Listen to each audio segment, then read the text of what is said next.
Welcome back to Tips Over Tea, where we talk about all things wellness outside the box. I am Nicole, your host, and today on episode 6, we had the great pleasure of chatting with Kim. Now, Kim works with married moms who feel overwhelmed and unfulfilled, design the life that they want. So if this sounds like you, go grab your tea and tune in. Welcome to episode 6 of Tips Over Tea, everyone. I am so glad to be here. We talk about all things wellness outside of the box. Today we have Kim online with us. Kim, thank you so much for joining the show. Welcome, welcome. Thank you for having me. I'm so excited to be here with you, Nikki. Awesome. I'm glad to have you here. So, and just learning a little bit about you, I noticed that you say you help married women who are feeling like overwhelmed and unfulfilled. You help them just get that back in balance and have a life that they can design for themselves. And tell me more about what that does for what do you do and how that helps them out with as far as wellness concerned. Sure, absolutely. So the reason I work with married women is because I am a married woman. I also work with moms because it's really tough when you're balancing being a mom, having to give to the kids, still being a wife, and needing to give to the husband and have that relationship, but then also being a worker and having the relationship with an employer that you have to give yourself to, and always feeling like you're never doing enough and never making anybody happy, including the number one, yourself. So that is why I work with these women, because I am one and have been one. And I have done so much work and so much learning that just is necessary to share with women everywhere. Yeah, because it's not something that people just normally talk about. Like, it's just a role that you end up in, not end up in, I mean, it's usually planned, but you're there, and there's no book like, hey, when you become a mom, a wife, and an employee, this is the best way to keep yourself balanced and centered. So what are some of the things that that you share with them, if you don't mind? Sure. I don't mind at all. It's so interesting that you say there's no manual for that, because I used to say my first pregnancy was twins. Yes, I had medical intervention and help. I don't mind sharing that. People say, do they run in your family? And I'm like, sure, my cousin, but she did IVF too. But anyhow, neither here nor there. So when you have kids and you come home from the hospital, you're not even sent home with a manual. It's like you buy a TV, you buy a desk to put together, you buy any piece of electronic equipment, anything you use, and it comes with this whole manual, and not just in English, but in Spanish and French. When you become a mom, you get nothing, the big old zero. And it's like crazy that people have to try and learn for themselves. But when it comes to women and what you can do, first off, it's just so important to slow down. You need to slow down, and you need to remember the importance of things in your life. If I were to ask you, Nikki, and I don't know, all the ins and outs about you, but if you were to look at your job, your significant other or spouse, if you have one, friends, so social, spiritual, if you belong to a church, synagogue, whatever it may be, mosque, yourself, and then I said work, relationship, social, self, spiritual. You could probably add more into here if you're a parent, children. How would you order them in importance? If you had a rank number 1, 2, 3, 4, 5, 6. Yeah, I would put me first, but I've also been doing this work a while. So I would, and I say that, and it feels weird to say that, but put me first, because I know if I don't take care of me, I can't take care of everything else. Bingo. And you and I do similar work with people, and that is it. You have to put yourself first, because if you don't, nobody else will. And as women, it feels so selfish. So when you ask me, what is it that you share with these women? That's the number one thing. Many people have heard this before, but there's a reason that when you get on the airplane and they go through the put your seatbelt on, and in case of emergency, they always say, if the oxygen mask were to come down, parents, put it on yourself before a child. Because if you're not taking care of yourself, you're no good for the rest. You're not going to be a very efficient worker. You're not going to be a calm centered mom. And trust me, moms, I know we're not always calm and centered. You're not always going to be the best spouse. You get Mm-hmm. frustrated. You feel like you do more. As women, we overachieve. Mm-hmm. As women, we're perfectionists. We want it done a certain way. Mm-hmm. So those are the messages that I share and broadcast out and about. Mm-hmm. Mm-hmm. Awesome. So do you have, oh, there's a comment. Slowing down is a beautiful art. Is what Bat shared. Mm. Very much. Um, oh, so yeah. So thank you, Bat. That's a good lead in. So what are some of the things that you do to help them slow down? Mm. The first thing is just that. Mm-hmm. Stop. Just stop. Have some silence, Mm-hmm. some stillness, and in particular, focus on the breath. Mm-hmm. Being mindful, it is always with us. Mm-hmm. So we can stop and say we should be number one or self care should be our top priority. It doesn't mean you have to go pay for a massage. It Right. doesn't mean, necessarily getting in a warm bath with candles or whatever, aromatherapy, whatever it may be. Mm-hmm. You have what you need within you at all times. Mm-hmm. Just take a deep breath in. Really fill up the chest, fill up the belly, filled so you can't take in any more air. And then release. Act like you're a balloon and just get every last bit of air, squeeze it out of that balloon. Mm-hmm. And it doesn't have to be anxiety provoking to do it, but Right. just by stopping and focusing on the breath, Mm-hmm. it brings some peace and calmness that so many women crave. It does. It literally changes the physiology of your body, the makeup, like the chemicals in your body. It induces the relaxation response, so that you can get more clear and calm at that after doing that. Yeah. Yeah. And I know that some people say, meditation, take that on. I actually try to breathe in and say to myself, breathe in peace and calm, whatever works for you. It could be breathe in Mm-hmm. happiness, breathe in sunshine, breathe in Mm-hmm. warmth, Mm-hmm. whatever works for you. But I breathe in peace and calm, and I breathe out any anxiety or anything that doesn't serve me. I actually Mm-hmm. have a shirt that says breathe in confidence, inhale confidence, exhale doubt. So any of those words that work for you. Yeah. Yeah. That is a good point too, because a lot of times we read about all the things that other people are doing, and we try other stuff that doesn't really align with what works for us, like emotionally or whatever, and then we're like it doesn't work, or we just give up. And yeah, I like the fact that you point out like just be cognizant of like what feels good to you as you're doing it. So that's big too. I think you froze. I end it just froze for a minute. Okay. um, Sorry about yeah, that, no Nikki. worries. My end just froze for a minute, but Yeah. I missed what you just said. I was just saying how important it is to just be cognizant of what works for you, because a lot of times we'll look at like looking for things for tools to help us, and we'll try somebody else's way of doing things, and it won't necessarily feel so good to us or align with us. So I just like the fact that you emphasized use words that mean something to you or speak to you personally. Absolutely. It has to Mhm. resonate with you. Um, Sometimes even guided meditations. That's how I started meditating. I'm Mhm. not good at just sitting in silence by myself. Mhm. And, they say, watch the thought clouds go by. Mhm. Mhm. Everybody does it differently, but guided meditations work. If you have women that are listening to this that are new Mhm. to the coaching world or new to, excuse me, trying to bring balance into their lives, a good thing is also affirmations. And Mm-hmm. Louise Hay, who has since her physical body has left our existence here.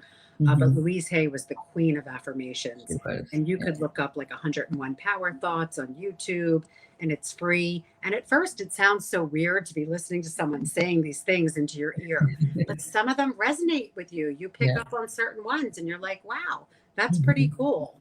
Mm-hmm.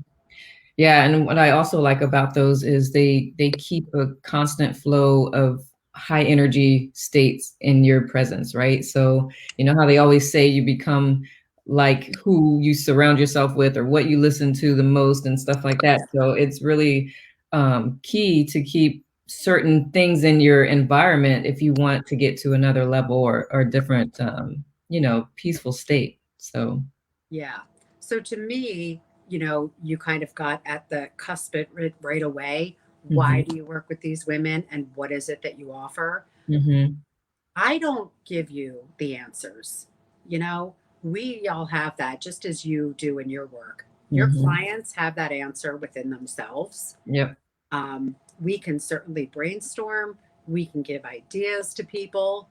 Um, I believe the first time that you and I actually touched base and spoke live, Hmm. you were actually doing this awesome um, activity. Do you want to tell people about it? It was like Draw Your Future. Yeah, sure. I'll go into it real quick. It's called Draw Your Future. It's a trademarked process for helping you really, really hone in on what you're trying to do, and it increases your chances of achieving a goal by 43% just because you're using the images from your mind. I draw them for you, and being able to see those on a regular basis, it starts your mind, your subconscious going like, how can we make sure we get this? Because you see the images. So yeah, it was fun Yeah. doing that with you. Oh my gosh, it was awesome. And that was the first time you and I connected like one on Hmm. one, not Hmm. in this virtual world. Hmm. Yeah. And it was amazing. I mean, the process that you take people through from where Hmm. you are to where you want to be, and then Hmm. the bridge that you draw that bridges Hmm. that gap is amazing. Yeah. So I highly suggest if people haven't looked you up to do that, that absolutely they should. Thank you. Oh, you're Thank you. welcome. It's my pleasure. I mean, so powerful, really, really powerful. Yeah, I agree. I've had one done on me also. I what I like about it too is from a wellness perspective is it kind of gets, well, not kind of, it gets stuff out of your head and down on paper so that you can be more focused on things, and you don't feel like you're so scattered, and it reduces stress and anxiety as well. So I don't know if that's what you experienced as well. Absolutely. And Hmm. you kind of were talking about, and what made me think of this was, um, and I think I'm not putting words in your mouth, but you said something about um, what came to my mind was thoughts become things Hmm. when we were talking about the affirmations in Louise Hay. Hmm. Um, so what we think about, you said who we surround ourselves with, I think is what you Hmm. said. Yeah. But also the thoughts that we say to ourselves. Yeah. And we have this voice in our head that's Yes. always going like this. Yes. Some people call it a gremlin because somebody in my, coach training had a book about the gremlin. Some Uh-huh. people call it the inner critic. Hmm. Some people, just call it your conscious or your alter ego. It could be called anything, but I often say that if I was in a room hanging out with that person and they were saying those things to me, I would be like, well, speak to the hand. You know what I mean? Like, Yep. I don't want to hang around you. And yet we allow that to happen. Hmm. So as you become more aware of it, you could just come up with a small technique. For me, it's rubbing my thumb across the top of Hmm. my other fingers to say, Hmm. oh, there she goes again. Some people actually give her a name, or him a Yep. name, because men have it too, believe it or Yeah. not. Yeah. But there's just so many different tools that you can use, Hmm. but you have to be aware of them. Yeah. Yeah. And that's where coaches help, because I know when I work with clients, I'll have them, they'll say something to me and I'll say, well, because it'll be text. And it's like, reread what you just wrote. And what do you gather from that, just from that voice and sometimes they don't catch it. Sometimes they do. And if they don't, I point out, I'm like, that the way you worded that was like as if you had no control over that particular thing. So given that empowerment, just your words are really, really important to as far as like how you feel, how you think, what what you can accomplish and everything. So yeah, Yeah. I agree. And I think also what comes to mind for me, especially when doing that draw your future, Mm-hmm. is standing in that future state, standing Mm-hmm. in the state of what it is that you want. Act as although it is already there and happened. And Mm-hmm. and then it's more likely to come to fruition instead of standing in the doubt, in Mm-hmm. the unsurety, in the will this ever work. You stand in the no, this is here, this is happening, this is who I am. Yeah. So when it comes to me and the women, I know that I used to go to work every day and be Mm-hmm. like, something's tugging at me. There was a Mm-hmm. tugging at, I call it my heartstrings, but there was a Mm-hmm. tugging saying, is this what you were put here to do? Is this what you were meant to do? Mm-hmm. And I know for me, what I'm meant to do is contribute to other people's lives and help them live a more purposeful, also a more relaxed and a more fulfilled life. Yeah. Because we only have one go around here. This is Yeah. it, you know? Yep. I say to people too, if you're going to expend energy either way, you may as well expend it doing something you enjoy or saying things that lift you up or listening to things that lift you up. So your choice. Exactly, exactly. And by the way, I have this is like a chocolate with a little bit of coffee in it, protein shake. So instead of doing tea, I have cool beverages because it's kind of warm here where I am in New Yeah. Jersey. Hey, I always say or beverage of choice. There you go. Non-alcoholic though. Yes. Hey, no judgment. I have some oolong tea, which is actually delicious. Do you prepare your tea with anything special, Nikki? I don't. I drink it plain. Okay. Every now and then I'll throw some honey in there. Usually if I get like a tickle or some allergy kind of feelings, I'll throw some honey in. But other than that, I just steep it and drink it. I'm a honey girl. I like Yeah, honey. yeah, I do too. It's my sweetener So, of choice. yeah, I mean, if all so we could talk nutrition all day. Don't get me started on that. Feel But yeah, free. I'm like, if you're going to use a sweetener, honey is definitely good. Of course, it doesn't taste good with everything, but at least it has the nutrients and things like that. So yeah. Well, here's a question. For a little Mhm, while, I was on the agave nectar, and then I heard that that was no good. Do you want to mhm. fill me in on that from your perspective? I So the challenge for me is I try to stay away from sweet just because the way the body processes it and the fact that sweet things tend to make you crave more food. Hmm. So I just try to minimize. I'm very deliberate when I do consume something that's sweet. So I don't have anything specific to say about agave because I haven't done like extensive research on it. I try to find natural sources of sweetness, so fruits and but Is uh, coconut sugar something you ever use? I have I have some that I just haven't used it yet because I was gonna make like a some brownies or something. And I haven't done anything with it because I'm Okay. like No, I so, have it but in my pantry. I haven't used it yet either, and I was just yeah, curious. Um, yeah, yeah. I've now I have purchased. It was something with coconut sugar in it, and I didn't. It was good. It didn't have like any aftertaste or anything like that. So, got but it. yeah, I'm very deliberate. I read labels very extensively.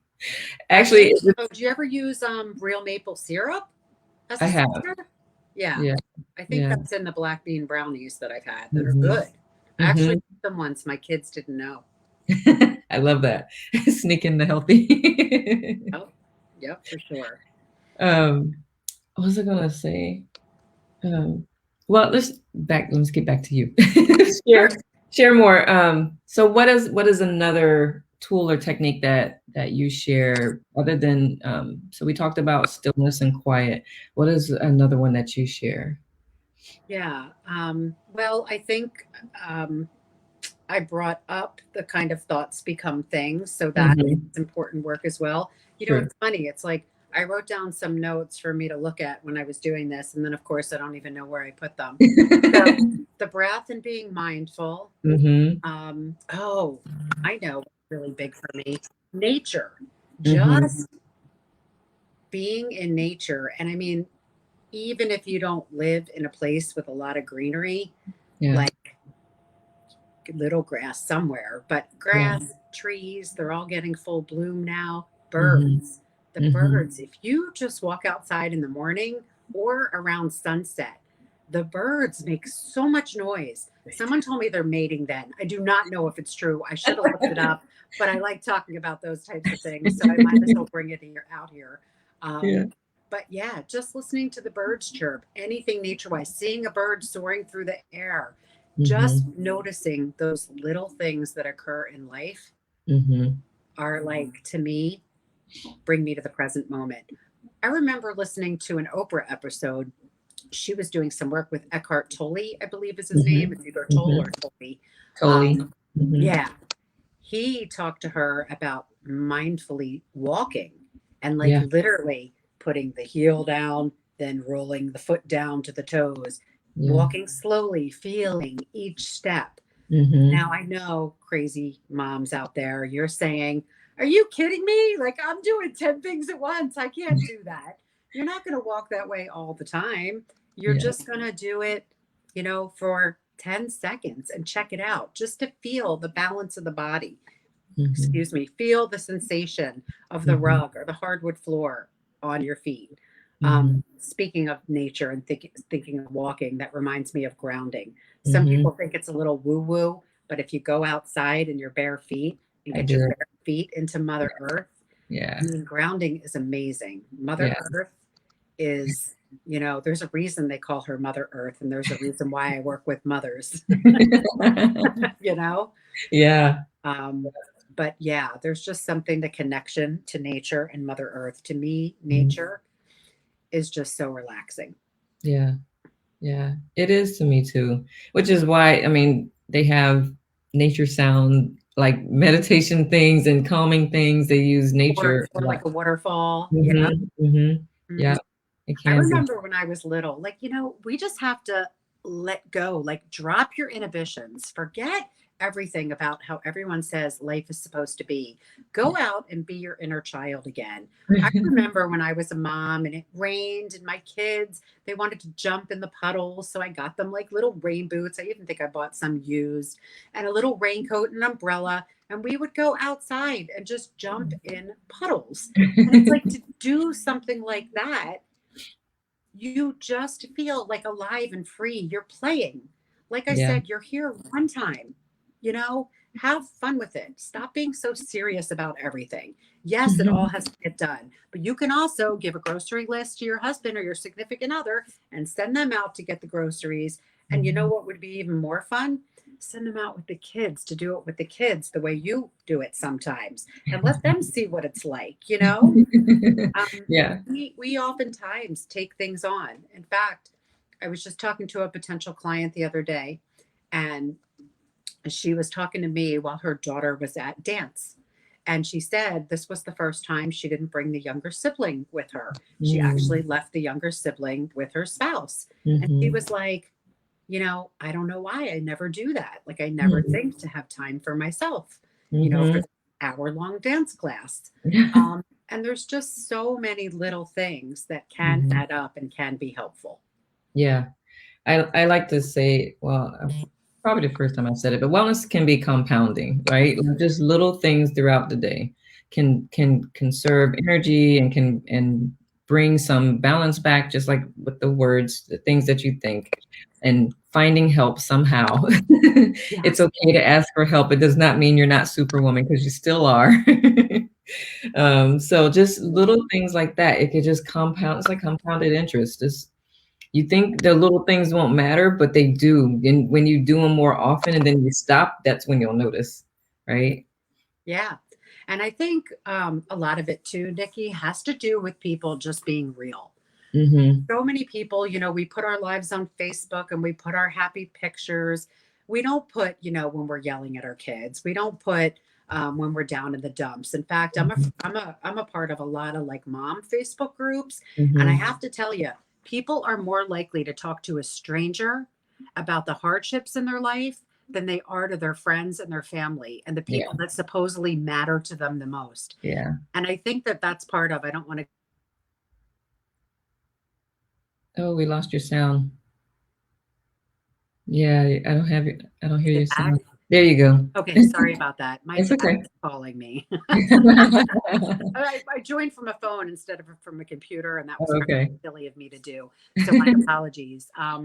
But what I was saying is that, you know, we're more likely to share our lives with a stranger than the people that matter to us. And that's sad. And I didn't want to go on a soap health, but, you know, I have a therapist and I have a coach.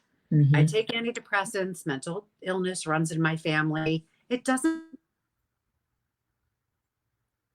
Oh, we lost you. There you go. You were frozen for a minute. Because they will. Yeah, it's coming on my back. Yep, you are back. Did you hear my spiel about mental illness? The last thing I heard was it runs in your family, and then mental illness runs in my family, and I take antidepressants, and so many people won't talk about those things or won't admit that because they're worried about what other people will say about them or judge them. And I'm here to tell you and all the people in virtual Facebook world and all over who will see this message, other people's opinions of you belong to them. The only one you have to worry about is yourself. That's it. Yeah. That's a them thing. That's them projecting. That's them uncomfortable because of something within themselves. So yeah, that is a big part of wellness too, is being able to accept yourself for who you are and do what you got to do to live balanced and healthy. Absolutely. And that's why I know that you and I get along so great. We both share like some similarities in our messages, right? And that's what it's about. And everybody, you know, find the right person and the right people in your life to work with you and support you. Yeah. You know, not everybody gets it from their friends. I love my friends, but it's not the same community that I have in my coaching world. Yeah. And I love you, Nikki. I do. I love you too. Well, and the thing is too, and just knowing who you're dealing with. So I wouldn't say that it's sad that they can't talk to family or talk to friends about certain things, just because some people aren't built to deal with or handle other people's stuff. So if you do find the right person to talk to, a coach or a therapist or whomever, to help you with that, because like I said, not like people could come to me like friends as a friend and deal with that stuff because I'm built for that, right? But not everybody is. My sister and I had that conversation once, and she actually brought that to my attention because I don't think about it because I am. So I never thought about the fact that not everybody is like it's not their thing. Yeah, not everybody hold the space. You're right. Yeah. Because it takes a lot to have people talking to you about hardship or about trauma. And that's been a big thing for me. The most recent book I read was is it The Advice Trap? I forget the name of it. But it's something about not giving advice because routinely that's what I would do more towards the beginning of my coaching journey versus now, you know, I catch myself. Yeah. And I'm like, so what do you think? Yeah, because some of it is the lack of self-trust and empowering them to trust their own decision making is such a huge thing. It transforms their life and puts them on a whole different trajectory too. Yeah, because as coaches, we don't want to work with people forever. We want to work with people. We empower them. We give them the tools that they can use for the rest of their lives without us. Yeah. Right. Yeah. But the investment that they make in themselves is priceless because they do get to keep those tools and those tips and their new awakened mind and spirit with them forever. Yeah. Life becomes easier. Yeah. Yep. And what I like about coaches, because of course I have coaches as well, is they've done some of that work. Now you don't do it like the coach, but you have a trusted source. Like you can search the internet for hours and days and wonder, should I pay attention to this advice or that advice? So if you have somebody that you can go to that you trust as a source of information or guidance or, whatever, I think that's the other value that people tend to forget about too. And working with someone, they don't have to spend, I mean, if you got ample time to just go searching and figuring things out yourself, go for it. I don't blame you, but I like shortcuts if I can. Absolutely. And I think as coaches, that's what we do as well. We give Mhm, people all those options, all those, different things that we've tried or other clients of ours have tried. I've learned from every client that I have. It's same. almost like a symbiotic relationship. It They is, yeah. reflect things that are happening in my world. And I'm like, oh, wow. Noted. All right, Kim, we're just about out at time. So is there any last few words, tips, tricks, or whatever that you would like to share with the audience? Thank you. You're welcome. I invite them to check out my website, which is kimlevincoaching.com. Mhm, I do on the bottom of the page have where you can sign up and like receive newsletters or any offerings that I'm giving. mhm, And my tip is, especially with Mother's Day approaching this weekend, mhm, make it about you, you know, mhm, do mhm, what you want. I know as a mother, oftentimes we have mothers or mother-in-laws that we have to, do the daily routine or whatever it is, but take some time, take one of these tips and put mhm, it in practice right now. Don't wait. mhm, You're mhm. breathing now anyway, right? Yes, yep. I And check love out it. Nikki as well because her Draw Your Future is amazing. Thank you. Absolutely. True love. Awesome. Yes. Thank you for watching, everyone. If you do catch this on the YouTube channel, please like, subscribe, share. Somebody can use this information. I appreciate you guys. Kim, thank you so much for joining me today. And we, of course, will chat later. Yes, thank you for having me. And You're so welcome. You're so welcome. Everyone, enjoy the rest of your Sunday, and we will see you next time. bye. Bye. Thanks for tuning in today. Don't forget to like, subscribe, and click the bell so you can be reminded when we post a new video. And if you know someone who could benefit from these videos, please share it with them. I'd greatly appreciate it. Have a great day.